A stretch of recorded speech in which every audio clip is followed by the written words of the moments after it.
교재 98페이지를 제가 읽도록 하겠습니다. 1장은 솔로몬과 술람미 여인이 서로 주고받는 사랑의 노랫말로 구성되어 있습니다. 술람미 여인이 노래하면 솔로몬이 화답합니다. 술람미 여인은 요즘 미의 기준인 하얀 피부를 지닌 사람이 아니라 피부가 햇볕에 검게 그을린 사람이라고 합니다. 술람미 여인은 자신을 얕잡아보지 말라고 노래하면서 여전히 본인이 아름답다고 노래합니다. 이에 솔로몬은 나를 찾으려거든 양떼의 발자취를 따라 목자의 장막으로 오라며 손짓합니다. 이윽고 만난 두 사람은 사랑의 이중창을 부르며 서로의 사랑을 고백합니다. 우리는 전도서를 지난주로 끝내고 오늘부터는 아가서를 읽게 됩니다. 이 순서가 참 의미가 있습니다. 전도서는 세상이 주는 기쁨은 금방 사라지는 허무한 것이며 그럼에도 불구하고 영원한 것이 있는데 그 영원한 것은 하나님을 경외하는 것, 하나님과 교제하는 것이다 라고 알려주었죠. 그리고 이제 그 하나님을 경외하는 것, 교제하는 것의 본질을 보여주는 것이 바로 아가서입니다. 사실 아가서를 읽는 것은 쉬운 일이 아닙니다. 아가서는요, 시이기 때문에 히브리어 원어를 봐도 문장이 모호합니다. 그래서 해석의 범위가 넓습니다. 아가서의 읽기가 어려운 이유가 또 하나 있습니다. 무엇이냐면 아가서의 등장인물은 3명인데 이 3명이 언제 누가 노래하는지가 분명하지가 않습니다. 언제 남자인 솔로몬이 이야기하는지, 여자인 술람미 여인이 이야기하는지, 혹은 합창단원이 이야기하는지가 분명하지 않다는 이야기입니다. 그래서 아가서를 읽을 때에는 천천히 음미하면서 읽어야 합니다. 이제 바로 1절로 들어가 보도록 하겠습니다. 1절은 솔로몬의 아가라라고 이야기하면서 시작하지요. 우리말로 아름다운 노래, 아가라고 번역된 원어를 직역하면은 노래 중에 노래다입니다. 아가서는 기본적으로 남자인 솔로몬과 술람미 여인의 사랑 노래입니다. 그것도 매우 깊은 농밀한 사랑 노래입니다. 많은 사람들이 오해하곤 하지만 기독교는 성을 금기시하지 않습니다. 왜냐하면 성의 기쁨을 주신 분이 하나님이시기 때문입니다. 하나님 안에서 성을 누리는 것은 기쁜 것이며 아름다운 것입니다. 그러므로 아가서를 통해서 우리는 우리 안에 있는 남편을 향한, 아내를 향한 사랑의 불씨를 키워나가야 합니다. 남편은 아내를 더욱 사랑하고 아내는 남편을 더욱 사랑하게 되어야 합니다. 동시에 우리는 아가서를 남녀의 사랑 이야기만으로 보지 않습니다. 에베소서 5장에서 바울은 남편과 아내의 사랑을 그리스도와 교회의 사랑이라고 이야기합니다. 자연스럽게 우리도 아가서에 있는 사랑 이야기를 그리스도와 교회, 즉 우리와 우리를 사랑하신 그리스도와의 사랑 이야기로 읽게 되는 것이죠. 게다가 솔로몬을 곰곰이 생각해 보면은 솔로몬은 참 많은 점에서 예수님을 떠올리게 합니다. 다윗 왕의 아들이며 성전을 세운 자이며 지혜로 충만한 자입니다. 예수님께서도 자기 자신을 솔로몬과 비교하시면서 솔로몬보다 더 큰 이가 여기에 있다라고 이야기하셨지요. 그러니 솔로몬의 사랑 노래를 우리와 솔로몬보다 더 큰 이이신 예수 그리스도와의 사랑 노래로 읽게 되는 것이 매우 자연스럽습니다. 이어지는 2절부터 4절까지는 여인의 고백으로부터 시작합니다. 사랑하는 사람을 향한 여인의 고백을 우리는 우리 입술에 넣어야겠습니다. 그리하여 우리의 남편에게 고백하고 우리의 아내에게 고백할 뿐만 아니라 무엇보다도 우리를 사랑하시는 우리 주 예수 그리스도께 고백해야겠습니다. 2절에서 여인은 내게 입맞추기를 원하니 라고 이야기합니다. 내가 사랑하는 이, 즉 솔로몬이 나에게 입맞춰주기를 원한다라는 것이죠. 입을 맞춘다는 것은요, 얼굴과 얼굴을 맞대는 것입니다. 바울은 지금은 거울로 보는 것 같이 희미하나 그때에는 얼굴과 얼굴을 대하여 볼 것이요, 지금은 내가 부분적으로 아나 그때에는 주께서 나를 아는 것 같이 나도 온전히 알리라 라고 이야기를 합니다. 바울은 예수님을 얼굴을 맞대어 알기를 원하며 예수님을 더욱 온전히 완전히 알기를 간절히 사모하고 있는 것이죠. 입맞추기를 원한다라는 것은 사랑하는 이를 온전히 완전히 알기를 원한다는 것입니다. 우리 안에 예수님 알기를 원하는 이러한 갈망이 있어야겠습니다. 그리고 이런 갈망, 예수님을 더욱 알길 원하는 갈망, 이 갈망을 가진 자는 포도주보다 감미롭고 향기로운 예수님의 사랑을 반드시 경험하게 됩니다. 3절에서 여인은 그 사랑이 감미로운 이유를 두 가지로 설명합니다. 향기와 이름입니다. 여러분, 한 사람이 다른 사람에게 줄 수 있는 가장 큰 모욕은 너 냄새나입니다. 냄새가 나면 곁에 가고 싶지 않습니다. 그 사람과 멀어지고 싶습니다. 존재가 싫어지는 것이죠. 반대로 한 사람에게 가장 큰 기쁨을 줄 수 있는 말은 내 향기가 아름답다입니다. 향기는 영혼에 각인되는 것입니다. 숨을 들어 마시면 향기가 폐로 들어와 영혼에 각인됩니다. 그리고 그 곁에 있고 싶어 하게 됩니다. 존재를 사랑하게 되는 것입니다. 또한 여인은 향기뿐만 아니라 이름이 감미롭다, 이름이 아름답다라고 이야기합니다. 사랑하는 사람이 생기면 그 사람의 입술을 굴리면서 그 사람의 이름을 불러보게 됩니다. 구약에서 이름은 존재의 요약입니다. 그렇기에 하나님의 이름은 하나님의 존재이지요. 향기와 이름, 이 두 가지가 다 존재를 의미합니다. 예수님을 사랑하는 자들은 예수님의 이름을 부르게 됩니다. 그리고 예수님의 이름을 사랑을 담아 부르는 자들에게 주어진 약속이 있습니다. 누구든지 그의 이름을 부르는 자는 구원을 받으리라. 아멘. 우리가 사랑을 담아 우리의 사랑의 유일한 주이신 예수 그리스도를 부를 때 예수 그리스도께서는 우리를 붙드시고 구원의 자리로 이끌어 주실 것입니다. 이 지점에서 잠깐 멈춰서서 생각해 보겠습니다. 여인은 남자를 촉각, 입맞춤, 미각, 포도주, 후각, 향기름으로 음미하며 누리고 있습니다. 바로 요한일서 1장이 떠오르게 되죠. 요한일서 1장 1절은 이렇게 이야기합니다. 태초부터 있는 생명의 말씀에 관하여는 우리가 들은 바요, 눈으로 본 바요, 자세히 보고 우리의 손으로 만진 바라. 사도 요한은 예수님이 멀리 계신 분이라고 이야기하지 않습니다. 예수님께서는 우리에게 다가오신 분이시다. 구체적인 우리 삶의 현장에 다가와서 우리로 보게 하시고 향을 맡게 하시고 우리로 만지게 하는 분이시다라고 이야기를 합니다. 우리는 이 구체적인 예수님을 경험해야 합니다. 그저 머릿속에 있는 추상의 예수님이 아니라 살아계시고 내 삶에 다가오시는 살아계신 구체적인 예수님을 경험해야 합니다. 우리는 예수님과 입맞추고 예수님의 향기를 맡기를 갈망해야 합니다. 우리 삶에서 예수님을 경험해야 한다는 말이지요.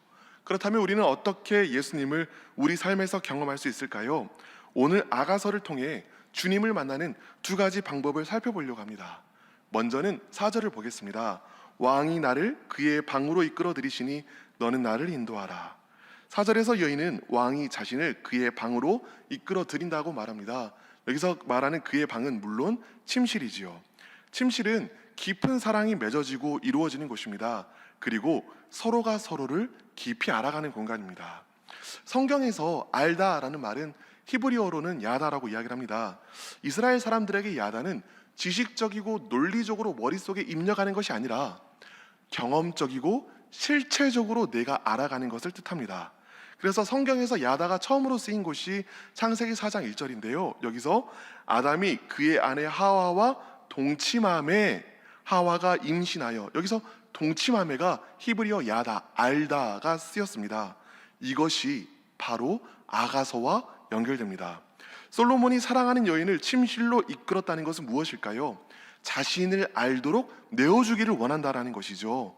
왕이 인도하는 침실은 외부의 방해 없이 하나님을 내가 사랑한다라는 고백에 잠겨 하나님을 바라보며 하나님을 알아가는 곳입니다. 우리에게 이 침실은 기도의 골방이지요. 예수님을 삶에서 경험하기 원하는 자들은 기도의 골방으로 들어가 그곳에서 하나님을 누려야 합니다. 하나님의 선하심을 바라보고 하나님의 사랑을 즐겨야 합니다. 사랑하는 여러분, 여러분들께서는 하나님의 임재에 깊이 잠겨서 하나님의 임재를 누리며 하나님의 임재로 인하여 벅차하는 기도의 골방이, 기도의 시간이 있으신가요? 하나님은 우리를 그의 방으로, 깊은 임재가 있는 곳으로, 기도의 골방으로 이끄십니다. 우리만 하나님께 목말라 하며 하나님을 알고 싶어 하는 것이 아닙니다. 오히려 하나님께서 우리를 갈망하십니다. 그러니 우리를 침실로 이끄시는 것이죠. 우리가 하나님을 찾기만 한다면 하나님께서는 반드시 만나 주실 것입니다. 주님을 알길 원하는 자들은 알게 될 것입니다. 주님의 향기를 맡길 원하는 자들은 맡게 될 것입니다. 하나님을 갈망하는 자들은 마르지 않는 하나님의 사랑으로 채워질 것입니다. 그리하여 첫 번째 기도 제목입니다. 기도의 골방에서 주님을 누리게 하소서. 침실, 그러니까 기도의 골방에서 주님을 누리게 하소서. 여인은 계속해서 노래합니다. 5절에서 여인은 자신을 게달의 장막과 같더라도 실상은 솔로몬의 휘장과 같다라고 이야기합니다. 게달 민족은요, 그 아랍의 유목 민족입니다. 이 사람들의 특징은 무엇이냐면 흑염소의 가죽으로 장막을 친다는 것에 있습니다. 술람미 여인이 자신을 게달의 장막과 같다라고 말하는 것은 자신의 피부가 검은색이다라는 것이지요. 그러나 장막은요, 애초에 그 기능이 누군가 머물게 하기 위한 것입니다. 장막의 외피가 검다 하더라도, 미적 기준으로 볼 때는 조금 부족하다 할지라도 솔로몬이 그 장막 안에 거하게 된다면 그 장막은 솔로몬의 장막이 됩니다. 그리고 그 장막의 휘장은 솔로몬의 휘장이 됩니다. 마찬가지입니다. 우리 삶에 풍파가 많고 때때로 죄로 어두워졌다 할지라도 우리 안에 예수 그리스도께서 거하신다면 우리는 예수님의 사람이며 예수님의 존재입니다. 예수님의 사랑을 경험하는 존재들이 됩니다. 이어서 7절에서 여인은 솔로몬을 내 마음으로 사랑하는 자라고 부릅니다. 마음을 다하고 힘을 다하고 뜻을 다하여 내 하나님 여호와를 사랑하라 라는 그 말씀이 떠오르게 되죠. 솔로몬은 지금 왕이 아니라 목동으로 여인 곁에 있습니다. 여인은 솔로몬에게 양치는 곳과 정오에 쉬는 곳을 말해달라라고 요청합니다. 언제나 만날 수 있는 곳을 알려달라는 것이죠. 내가 내 온 존재로, 내 온 마음으로, 내 온 뜻으로 당신을 사랑하고 있으니 내가 당신을 만날 수 있는 곳을, 언제든지 내가 당신을 만날 수 있는 곳을 알려주세요 라고 요청하는 것입니다. 이것이 하나님을 만나길 원하는 우리의 갈망과 얼마나 닮아 있는지요.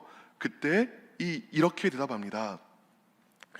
여인 중에 어여쁜 자야, 8절입니다. 여인 중에 어여쁜 자야, 내가 알지 못하겠거든 양떼의 발자취를 따라 목자들의 장막 곁에서 너의 염소 새끼를 먹일지니라. 우리는 이미 기도의 골방에서 주님을 경험할 수 있음을 배웠습니다. 이제 솔로몬은 자신을 만날 수 있는 또 다른 장소를 말해줍니다. 이 8절인데요, 8절에서는 무엇이라고 말하고 있냐면 양떼의 발자취를 따라가면 나를 만날 수 있을 것이라고 이야기합니다. 솔로몬은 목자입니다. 그러니 양떼를 쫓아가면 반드시 솔로몬이 나옵니다. 마찬가지입니다. 우리가 주님을 만나길 원한다면 어떻게 해야 할까요? 주님의 양이 어디 있는지를 알고 그곳에 가면 됩니다. 목자는 자신의 양을 부릅니다. 하나님의 순전한 말씀이 선포되는 곳마다 주님의 양들은 모이고 그곳에서 주님의 양들은 주님의 품에 안겨 자신의 꼴을 먹고 쉼을 누립니다. 그러니 주님을 만나길 원하는 자들이요, 어디로 가야 할까요? 주님의 양이 있는 곳에 가면 됩니다.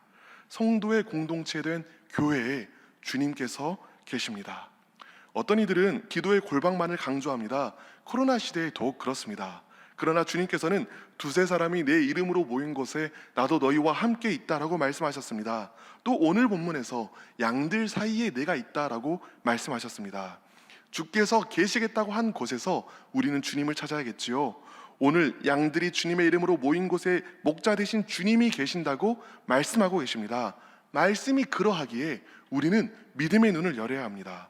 우리의 육신의 눈으로는 지금 이 순간 하나님이 보이지 않을지라도 우리 믿음의 눈으로는, 우리는 말씀을 붙들고 있기 때문에 우리 믿음의 눈으로는 지금 이 순간 이 자리에 우리 주 예수 그리스도께서 계심을 압니다.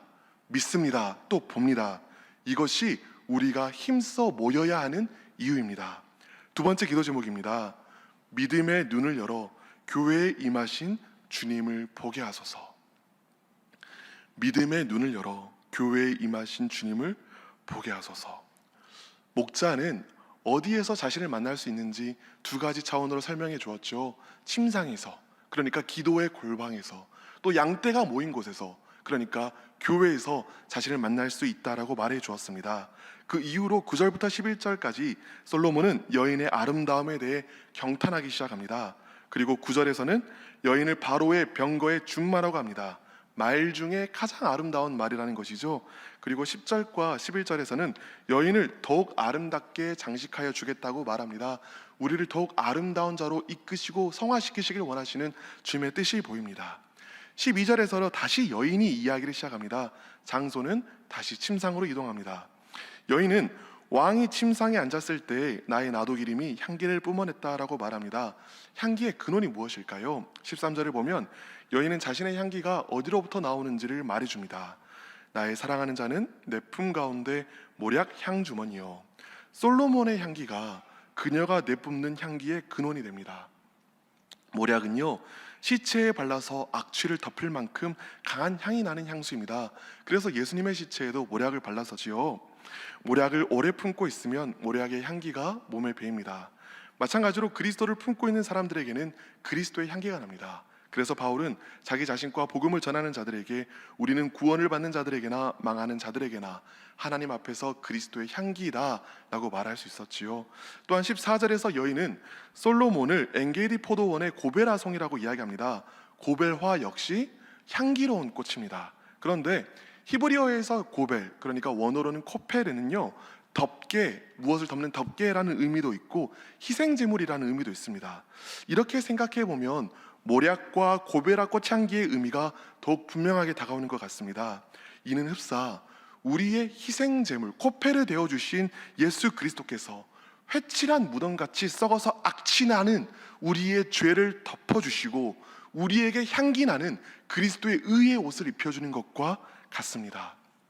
사랑하는 여러분, 우리의 죄악은 너무나 짙어서 우리는 때때로 우리 자신이 계달의 장막과 같이 검게 느껴집니다. 그러나 여러분, 예수 그리스도께서는요, 휘장 대신 자신의 몸을 찢어 우리를 솔로몬의 휘장이 되게 하여 주셨습니다. 사랑하는 여러분, 때때로 우리의 죄악은 너무나 추악하여 우리의 악취로 스스로 질식할 것처럼 느껴집니다. 그러나 여러분, 예수 그리스도는 우리 가슴의 모략주머니 되시며 우리의 고벨화 되어주십니다. 우리의 모든 연약함은 덮어주시고 자신의 것으로 우리를 입혀주십니다. 예수님의 생명이 내 생명입니다. 예수님의 향기가 내 향기입니다. 그리하여 15절에서 솔로몬은 다시 여인을 향하여 내 사랑아, 너는 어여쁘고 어여쁘다. 내 눈이 비둘기 같구나. 내 눈이 비둘기처럼 순결하구나 라고 노래합니다. 예수님께서는 우리를 피로 사신 이후에 우리를 순결한 자로, 거룩한 자로, 신부되기 합당한 자로 불러주십니다. 믿음의 눈으로 하나님께서 이 자리에 계심을 보셨던 여러분의 믿음의 눈은 성경의 말씀이 진리라는 것을 붙들었기 때문에 열렸습니다. 하나님께서 두세 사람이 내 이름으로 모인 것에 나도 너희와 함께 있다라고 그리스도께서 말씀하신 것을 믿었기 때문에 이 자리에 그리스도 계심을 보셨잖아요. 마찬가지로 이제 바로 그 성경이 주께서 우리를 비둘기와 같이 순결하게 보신다고 말하고 있습니다. 이제 이 자리에 계신 하나님을 바라보았던 그 믿음의 눈으로 여러분 자신을 바라보시길 간절히 바랍니다. 여러분의 경험과 감정이 여러분을 판단하게 하지 마시고 하나님의 말씀이 여러분을 판단하게 하시길 바랍니다. 하나님의 말씀은 여러분들 한 분 한 분이 비둘기와 같다라고 말씀하십니다. 그렇다면 그리스도의 피로 씻겨진 우리 모두는 비둘기와 같이 순결한 자이며 예수님의 거룩한 신부입니다. 마지막 기도 제목입니다. 비둘기와 같이 순결한 자 되었으니 거룩한 신부로 살게 하소서. 비둘기와 같이 순결한 자 되었으니 거룩한 신부로 살게 하소서.